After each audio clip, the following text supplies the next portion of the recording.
Ale zás budú sledovania, Peťo, na YouTube. Dobre, takže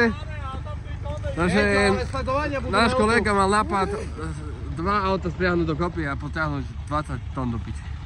Peťo, aký máš pocit z toho tu? No. Ešte nehoršie, tam má predne. Nie, ja si myslím, že za pokus to stojí, ako aj. Poskládajte sa 4000 eur a berte to. Čuješ? Ja dám 100. Ja 100 tiež dám. 400 som postavil.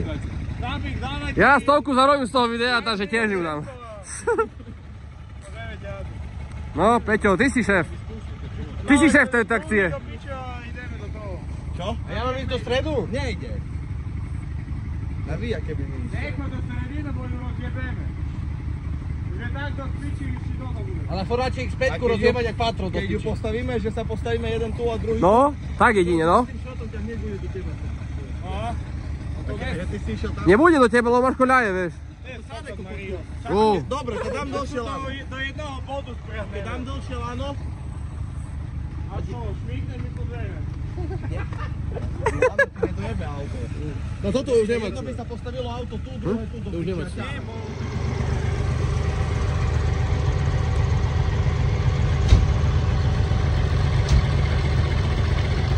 Dávaj pozor na drevo do piči.